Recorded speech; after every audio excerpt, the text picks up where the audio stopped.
Porque algumas pessoas aparentemente comuns e gentis acabam agindo de forma cruel em determinadas situações, o que faz com que alguém ultrapasse os limites da moralidade e se torne capaz de ferir ou humilhar o outro. É fácil pensar que o mal está reservado para os outros, aqueles vilões que julgamos distantes de nós. Mas, e se a verdade for mais complicada, mais próxima e talvez mais perturbadora? Philip Zimbardo, renomado psicólogo, dedicou-se a estudar como circunstâncias específicas podem transformar pessoas comuns em agentes do mal. Ele chamou esse fenômeno de efeito Lúcifer, uma ideia que expõe nossa vulnerabilidade ao ambiente, ao poder e às pressões invisíveis ao nosso redor. Existe uma frase que diz: se quiser testar o caráter de um homem, dê poder a ele. O que você faria se tivesse essa oportunidade? Não estou falando de superpoderes, mas do tipo de poder que todos nós, como pessoas comuns, podemos exercer sobre outras pessoas. Você acredita que continuaria sendo você mesmo ou algo dentro de você mudaria? A história já nos mostrou inúmeras vezes que o poder tem a capacidade de moldar, transformar e, às vezes, destruir completamente aqueles que o possuem. Mas o que há dentro de nós que torna essa metamorfose possível? Hoje quero compartilhar uma história que nos leva ao ano de 1971, para o porão da Universidade de Stanford, onde aconteceu um experimento que levantou mais perguntas do que respostas. Esse experimento mostrou que até mesmo as pessoas mais comuns podem se tornar símbolos de tirania quando submetidas às condições certas. Trata-se do efeito Lúcifer, um fenômeno psicológico que Zimbardo descreveu como algo que revela nossa relação com o poder, a moralidade e os limites de nossa humanidade. Antes de continuarmos, quero deixar claro que, ao nos aprofundarmos nesta história, não estaremos apenas analisando o experimento em si. Estaremos olhando para um reflexo desconfortável do que podemos nos tornar, se esse efeito nos atingir. Em 1971, o psicólogo Philip Zimbardo idealizou um experimento simples, mas assustadoramente eficaz. Ele recrutou 24 estudantes, todos jovens, saudáveis e com histórico exemplar, para permanecer no porão da universidade por cerca de 2 semanas. Esses estudantes foram divididos aleatoriamente em 2 grupos, prisioneiros e guardas. Um dos assistentes de Zimbardo se apresentava como o diretor da prisão, e o próprio Zimbardo era o superintendente daquele cenário. O porão da Universidade de Stanford foi transformado em uma prisão improvisada. Zimbardo, juntamente com sua equipe, queria entender os comportamentos e interações que surgiriam nesse contexto. Não havia criminosos reais, nem uma causa maior. Era apenas um experimento para observar o que acontece quando poder e impotência são distribuídos de maneira desigual. Zimbardo criou uma série de condições para que os participantes sentissem desorientação e desindividualização. Os prisioneiros receberam uniformes e foram identificados apenas por números. Os guardas, vestidos com uniformes e óculos espelhados, eram encorajados a agir com firmeza e autoridade. No início, tudo parecia sob controle, mas em poucas horas começaram a emergir dinâmicas de poder e submissão. Mesmo sabendo que era apenas um experimento, os guardas começaram a exibir comportamentos agressivos e autoritários, principalmente quando ninguém estava olhando. Quando o superintendente, o próprio Zimbardo, não estava presente, os guardas atacavam os prisioneiros com extintores de incêndio, promoviam divisões entre eles e puniam os considerados maus prisioneiros. Os prisioneiros, reduzidos a simples números, passaram a sofrer humilhações constantes. Já no segundo dia, houve uma rebelião. O que parecia um simples jogo de papéis se transformou em um pesadelo psicológico. Os abusos e a violência foram se intensificando conforme os dias passavam. Zimbardo observou uma rápida perda de identidade moral. Os guardas se deixaram embriagar pelo poder, enquanto os prisioneiros enfrentaram colapsos emocionais. Como disse Hannah Arendt, a maior parte do mal no mundo é feita por pessoas que nunca decidiram ser boas ou más. A estudante de doutorado Christina Maslach, ao presenciar o experimento, foi a primeira pessoa a ficar horrorizada com o absurdo que estava acontecendo ali. Por causa de sua intervenção, Zimbardo entendeu que precisava interromper imediatamente o experimento. O que deveria durar 2 semanas foi encerrado em apenas 6 dias. As fronteiras entre ética e ciência se desfizeram completamente. E o próprio Zimbardo se viu envolvido no papel de diretor da prisão. O mais perturbador foi o quão facilmente alguns prisioneiros aceitaram seu papel de submissão, enquanto os guardas justificavam suas ações com uma frieza impressionante, sob a lógica de que estavam apenas cumprindo o dever.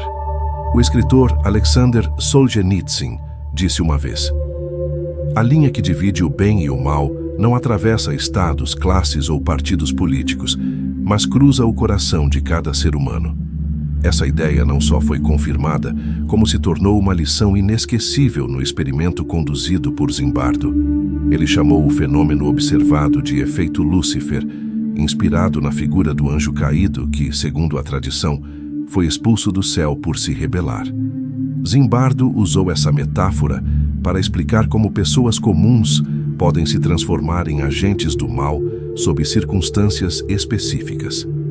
Ele afirmou que o mal não é inerente às pessoas, mas que situações extremas podem fazê-lo emergir.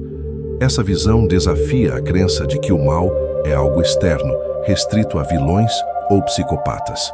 O efeito Lúcifer nos mostra que todos somos vulneráveis às dinâmicas de poder. Como dizia Nietzsche, quem luta com monstros deve cuidar para não se tornar um. Esse princípio se materializou no experimento de Stanford, onde as fronteiras entre vítima e algoz se perdiam rapidamente. Não era apenas uma questão de personalidade, mas de contexto.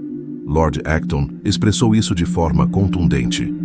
O poder tende a corromper, e o poder absoluto corrompe absolutamente. Mas o que está por trás dessa transformação? Zimbardo argumenta que o poder desumaniza, dividindo as pessoas em categorias, os que mandam e os que obedecem. Nesse processo, quem detém o poder deixa de enxergar os outros como iguais. No experimento de Stanford, os guardas pararam de ver os prisioneiros como pessoas. Eles se tornaram números, meras figuras descartáveis. Essa desumanização não acontece isoladamente. Ela é alimentada pela desindividualização, um fenômeno em que, ao fazer parte de um grupo, as pessoas perdem o senso de responsabilidade individual. Isso ajuda a explicar por que atrocidades frequentemente são cometidas por multidões. O efeito Lúcifer destaca o impacto do ambiente, das normas sociais e das expectativas sobre nosso comportamento, muito mais do que gostamos de admitir. No caso do experimento de Stanford, o porão transformado em prisão criou um microcosmo onde o abuso não apenas era permitido, mas incentivado. Como Zimbardo escreveu, os sistemas criam situações, e as situações moldam o comportamento humano. A ideia é devastadora, mas também carrega esperança. Se as circunstâncias nos moldam, podemos criar ambientes que promovam o bem em vez do mal. Albert Camus escreveu: "O homem é a única criatura que se recusa a ser o que é." Isso significa que, embora sejamos influenciados pelo ambiente, também temos o poder e a capacidade de resistir. Chegamos então à pergunta mais difícil. Se o poder e a circunstância podem corromper qualquer um, estamos destinados a repetir esses padrões eternamente? Zimbardo acredita que não. Para ele, o conhecimento é o primeiro passo para a mudança. Entender como as dinâmicas de poder afetam nossas decisões nos ensina a resistir. Uma das soluções propostas por Zimbardo é cultivar o que ele chama de heroísmo cotidiano. Não se trata de atos grandiosos, mas de pequenas decisões corajosas para resistir à injustiça. O heroísmo, ele escreve, é o antídoto contra o mal. Hannah Arendt oferece outra perspectiva ao analisar o julgamento de Adolf Eichmann e cunhar o termo "a banalidade do mal". Para ela, o mais assustador sobre o mal é que ele, muitas vezes, não tem um rosto diabólico, mas é fruto de pequenas decisões tomadas sem questionamento. Resistir ao efeito Lúcifer exige mais do que boas intenções. Requer consciência e a capacidade de questionar estruturas de poder que normalizam o abuso. Também exige que nunca esqueçamos a humanidade do outro, mesmo nos momentos mais sombrios. O experimento de Stanford não fala apenas sobre guardas e prisioneiros. Ele fala sobre nós, sobre nossas escolhas diárias e sobre como reagimos quando o poder nos é concedido ou quando as circunstâncias nos desafiam. O efeito Lúcifer nos deixa uma lição desconfortável, mas essencial. Todos somos capazes de cometer atos terríveis, mas também de resistir a eles.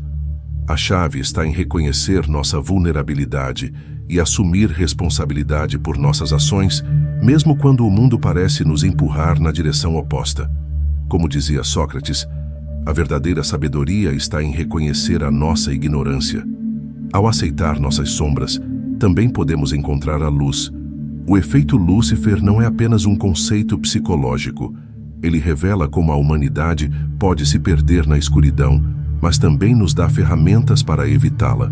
Ele nos lembra que, embora as circunstâncias sejam poderosas, nossa capacidade de escolha pode ser ainda maior.